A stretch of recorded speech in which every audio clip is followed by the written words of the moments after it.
I'd say that after crisis, hope. So I'm going to talk about crisis, but also about utopia.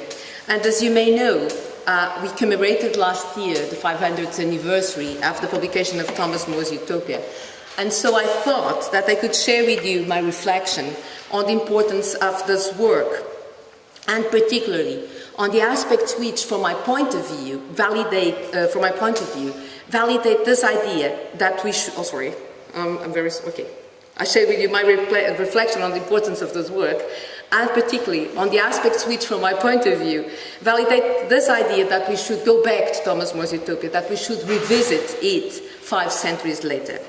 And today, I will stand for the idea that Thomas More's case is different from the cases of the other 2 major writers we also commemorated last year, Shakespeare and Cervantes. And I will argue that More's work is relevant today, not because he created a new literary genre, the Utopian literary genre, which borrows its conventions from travel literature, but because he gave expression to a new world vision, which provides us with a set of instruments that allows us to face the crisis we are experiencing today in a prospective, reflexive, holistic, and creative way, and to define the pertinent strategies for the construction of a better future. A vindication of utopia in these times of crisis, that is what, before you, I'm making today. And I will start with a book that I've recently read, Curiosity, which came out in 2015, where Alberto Manguel explains what happens when we read a piece of great literature, the sort of book that is characterized by what he calls a multi-layered complexity. In spite of all our efforts, he says, we never managed to capture its essence. And this is why we are to return to the book over and over again, hoping, if not to reach its depth, at least to go a step further in its understanding. This, Manguel suggests, is a never-ending task. And he says, generations of readers cannot exhaust these books, but have instead contributed to the construction of a palimpsest of readings that continuously re-establishes the book's authority and always under a different guise. In the end, he says, the book is richer as a result of what Manguel calls the art of reading. Reading is a craft that enriches the text conceived by the author, deepening it and rendering it more complex, concentrating it to reflect the reader's personal experience and expanding it to reach the farthest confines of the reader's universe and beyond. Further in his book, Manguel describes how he has learned to find in books clues to his own identity, how the words of others, being, what he says, valid instruments for inquiry, have helped him think. Now, although Manguel does not mention utopia in his book, Thomas More's masterpiece illustrates rather well the case of a complex and multi-layered book. The history of utopian literature is in fact based on different interpretations of it by generations of readers who have tried to update the book's message to their own age, reflecting on different ways of constructing the future. But I believe that utopia goes beyond the idea of a mere palimpsest of readings.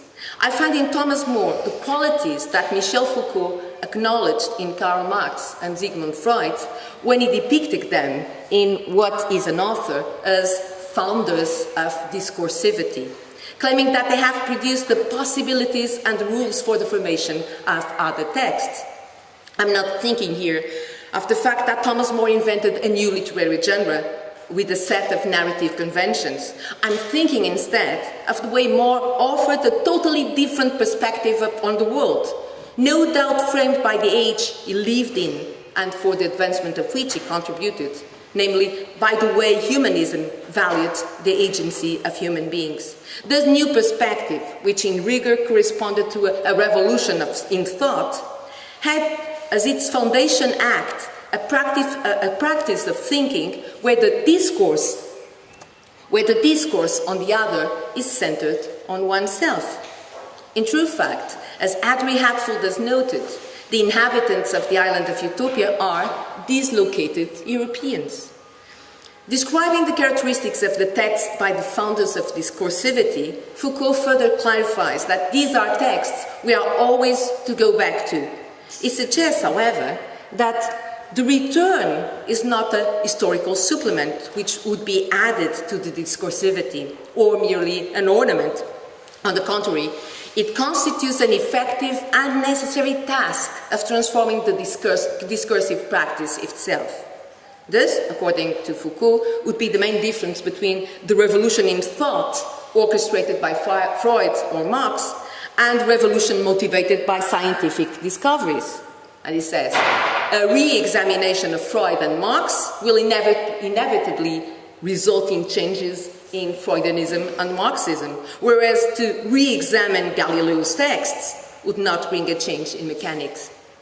This acknowledgement that the initiation of a discursive practice is heterogeneous to its subsequent transformations is instrumental to the understanding of utopian discursivity. In fact, I believe that the expansion of utopian discursivity is crucial for the understanding not only of contemporary utopian thinking, but also of Thomas More's founding text. Foucault suggests that to limit psychoanalysis as a type of discursivity is to try to isolate in the founding act an eventually restricted number of propositions or statements to which alone one grants a founding value, and in relation to which certain concepts or theories accepted by Freud might be considered as derived, secondary, or accessory. And this is what I'm trying to examine today. As I said above, I believe that the founding act of utopian discursivity is to be found in the way the discourse on the other is transformed into a discourse on oneself. I further believe that it is possible to identify in utopian discursivity a number of propositions, or to be more precise, modes of thinking, approaches to the world and to the role that we are to play on it, which I will label as prospective thinking, critical thinking, holistic thinking, and creative thinking. My main aim here is to build an argument in defense of utopian thought. I will argue that we need utopia because through the four modes of thinking it entails, it provides us with the tools we need to change society. And I start with prospective thinking. We need utopia first of all because it helps us to set goals. The best definition of utopia in this sense I have ever come across has been offered by the Argentinian film director Fernando Vieira, who famously said that utopia is something that you set on your horizon. You know that you will never reach it, that every time that you take 10 steps, it will walk 10 steps away. But you need it to proceed because it forces you to walk. Utopian thinking inspires us to be ambitious, while asking the inaugural utopian question, what is it that we want for our society? Furthermore, it impels us to inflate the possibilities of our future with what Ernst Bloch called a surplus of desire. For Bloch, it is the subsistence of desire, something which he recognizes to exist in man as an ontological category, even after our dreams have been fulfilled, that ensures the permanence and dynamics of utopia. The notion of incompleteness is thus vital for the development of societies. But it is important to note that this prospective attitude, even though it is inflated by a surplus of desire, is not disconnected from reality. It is quite the opposite. In all truth, utopian thinking always moves from the real, which it rejects. As Paul Ricoeur put it, the utopian element implies a capacity for denial and refusal of the prevailing ideology. But just as the utopian encounter with the other entails a search for a better solution for our society, the imagination of different futures for humanity implies a search for recipes to be applied in the here and now, as Pierre Furter has contended. Furter has further argued that this search, this quest, is carried on with the awareness that utopia will never offer final truths. And this is very important, because in utopian studies, we are never looking for the final truth. The truths that are offered by utopian thinking are always provisional, as they result from the dialectic transformative movements that they establish with the real world. The truths put forward in the framework of utopian thinking are thus transitory. To resort to Fernando Birra's metaphor of the 10 steps towards the horizon, utopian discursivity provides us with time to, after every 10 steps, critically observe reality and reset the horizon. So we can take 10 steps and then think, is it really this what I want? And then we can reset the horizon for the inaugural question, what do we want for our society? Second mode of thinking, critical thinking. The second reason why we need utopia has to do with the critical thinking logic incorporated into the utopian discursivity. In fact, how could we ever responsibly decide what path to take without being sure of the accuracy, credibility, impartiality, relevance, and sustainability of the data that we will have to use in order to validate our choice? Because we always have to decide where to go, so we need critical thinking for that. As it happens with critical thinking, our conclusions that will validate the choice of the path to take must be consistent and reliable, and with logical, sequential, and progressive outcome of a careful consideration of data that can be easily verified and validated. Thus, the choice of the utopian road will imply the mastery of the 6 core skills of critical thinking: interpretation, analysis, evaluation, inference, explanation, and self-regulation. And then we can choose where to go. Utopian thinkers must have the characteristics of critical thinkers, as well as a very strong sense of consequence that will provide them with the capacity to readily reconsider and revise their views when necessary. This is a quality that utopian thinkers should never lack, as it is the instrument that will allow for the continuous verification and redefinition of the horizons they are aiming at. There are 3 more things that utopian thinkers have in common with critical thinkers. First, the capacity to decenter the issue they are dealing with from their own interests and to include in the redefinition of their interests, the interests of other people. And that is why the inaugural question is inclusive in its formulation. We don't say, what is it that I want for my society? We say, what is it that we want for our society? Second, the ability to resist the influence of preconceived ideas and prejudices. And third, the capacity for thinking differently, for trying to devise new ideas, new solutions, and for being creative. Now, third, holistic thinking. The third reason why we need utopia is because it provides us with holistic thinking, the only mode of thinking that is capable of giving an adequate answer to the problems we are facing today. Because the crisis that we live in is systemic. It has an economic, social, political, religious, ecological nature, and each part is interconnected with the other. It is furthermore a global expression. Although some of the problems have clear local origins, they have given rise to other problems on a universal scale. As Ruth Levitas has explained, utopian models rely on a holistic view, as they reveal an acute awareness of the fact that societies work as systems. By incorporating the principles of multidimensional analysis, utopian thinking provides utopian thinkers with the qualities they need to address systemic problems. Moreover, this awareness of the systemic nature of problems leads to decisions entailed by attentiveness to the possible consequences of actions and paths we may have opted to take. In a world that has local problems that have global roots or repercussions, and vice versa, only a holistic approach will provide us with reasonable, practical answers. The fourth and last mode of thinking, creative thinking.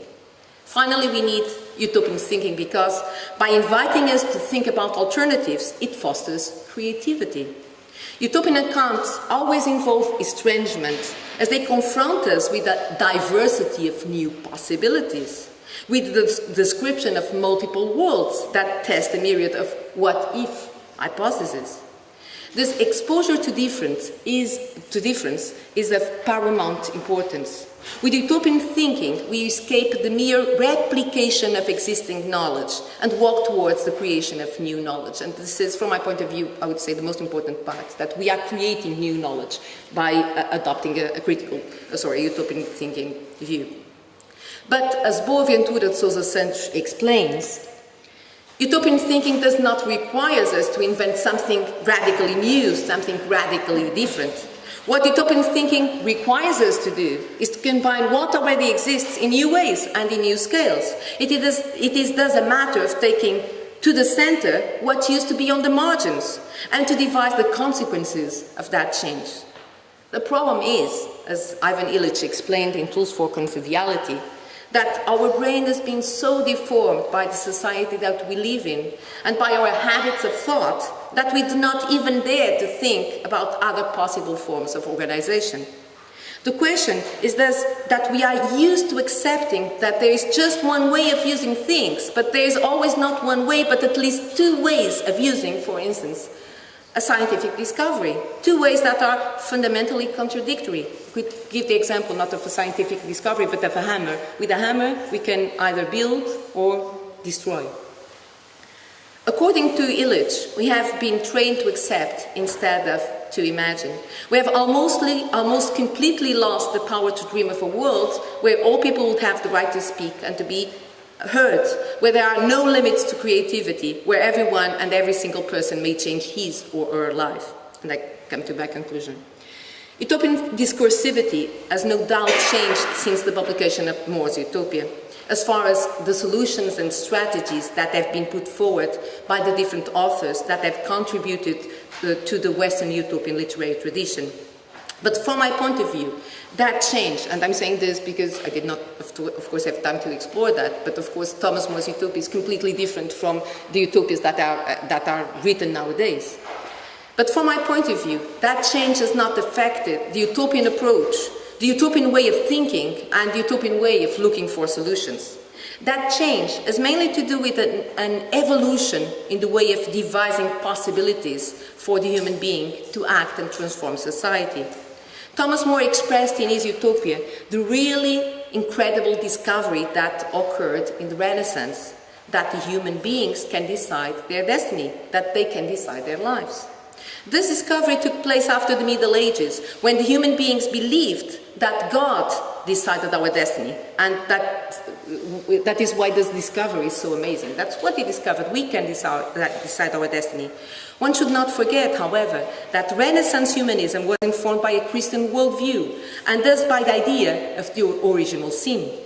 In Thomas More's Utopia, law, as I would say in Thomas More's Utopia, as in all Renaissance utopias, law is needed and imposed on all the inhabitants because the human being is a sinner.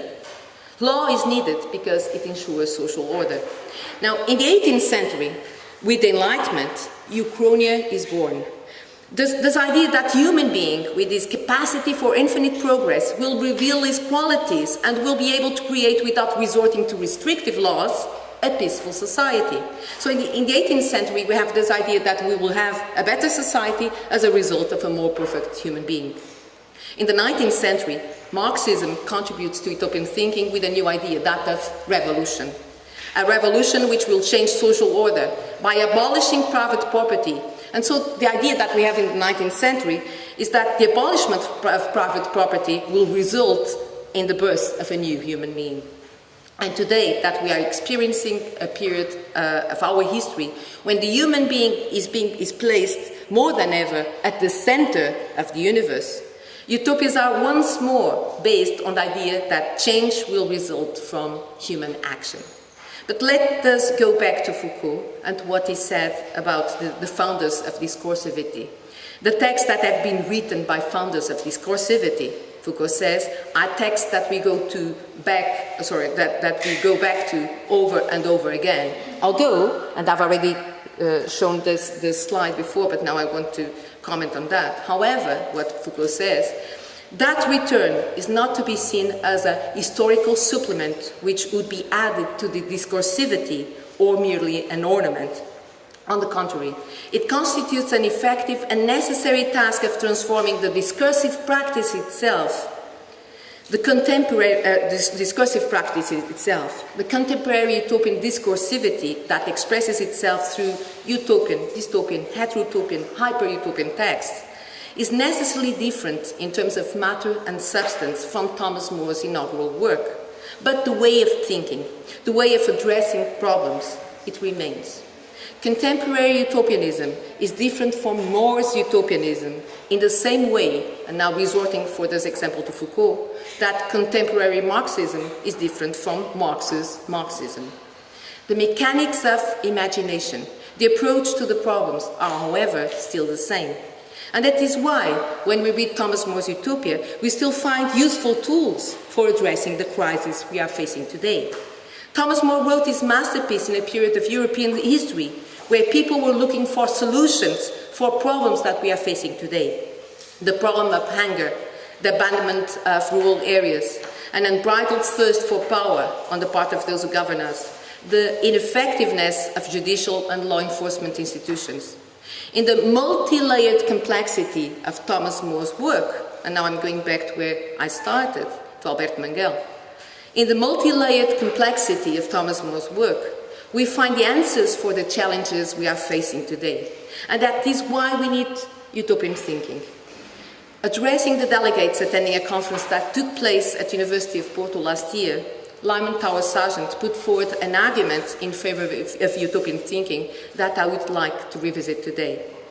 He simply said, we need utopia because it is the only way out. And it is this very simple but very valid argument that I'm subscribing to today. Thank you very much.